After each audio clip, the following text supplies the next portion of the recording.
Have you ever thought about moving out on your own, but every time you try to figure out where to start, the list of things you need to do feels so overwhelming that you just freeze? You're not alone. And more importantly, you're not behind. You just need a system that actually makes sense.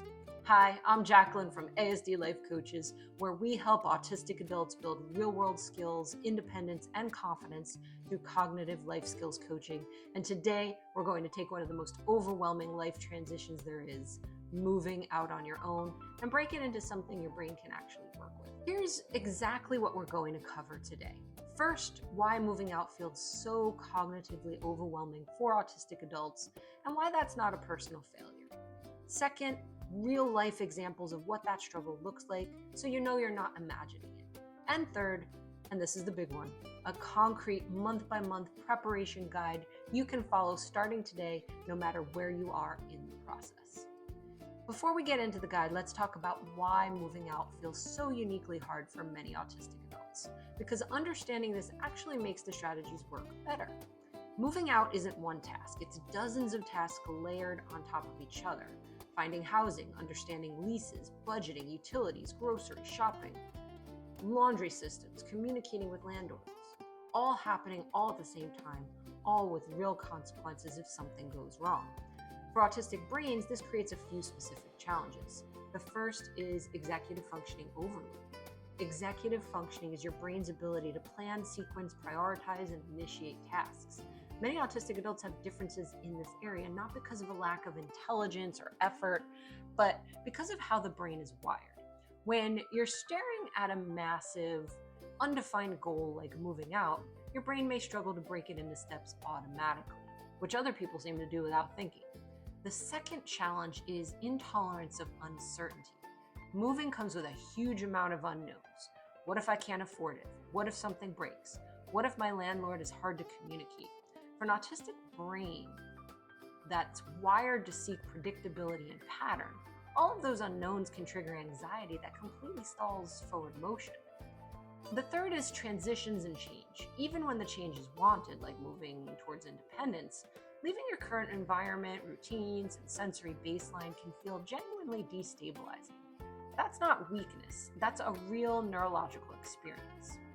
The good news, all of this responds really well to structure, clear timelines, and step-by-step scaffolding, which is exactly what we're going to build. Let me give you two examples so this isn't just abstract. The paralysis loop. I always talk about Marcus. He's 24. He wants to move out more than anything. He's motivated. He's a part-time job. He's been thinking about it for 2 years now, but every time he sits down to figure it out, he opens 17 browser tabs, apartments, budgeting apps, lease explanations, the YouTube videos about renters' rights, and 2 hours later, he feels more confused than when he started. He closes everything and tells himself he'll try again next weekend. The problem isn't motivation. The problem is that Marcus has no structured starting point, so his brain defaults to information gathering indefinitely. Another example is the almost ready stall. Priya is 27. She actually has money saved. She found an apartment she likes, and then the landlord said, just email me your questions, and Priya froze. She had no idea what questions she was supposed to ask. Nobody ever taught her what to look for in a lease, what questions are normal to ask her, what her rights are as a renter. So the apartment went to someone else, not because she wasn't ready, but because she didn't have the script to move forward. These are not character flaws, these are skill gaps, and skill gaps can be filled. Okay, so here's your month-by-month preparation guide. I recommend treating each month as a phase, not a strict calendar deadline. So if you need 2 months for one phase, that is perfectly okay. This is your roadmap. So month 1, know your numbers. Before you look at a single apartment, you need to understand your financial baseline. Apartment searching without knowing your budget is a sensory and emotional trap. You'll fall in love with places you can't afford and then feel defeated. So first you need to write down your monthly income, and that would be what reliably comes in after taxes. Then you have to list all your expenses: phones, subscriptions, transportation, food, clothing, entertainment. Research the average rent in the area you want to live in. Use Zillow, apartments.com, Facebook Marketplace, and use this rule of thumb. Your rent should be no more than 30% of your monthly take-home pay. Create a simple 2-column spreadsheet, income on one side, expenses on the other. Do this before anything else. This is your foundation, your budget. Month 2 or phase 2, learn the system. Understand how renting actually works. What are leases, deposits, utilities, renters' rights? What kind of insurance do you need? Autistic adults are often disadvantaged in social and legal systems, not because they're incapable, because they were never explicitly taught the unwritten rules.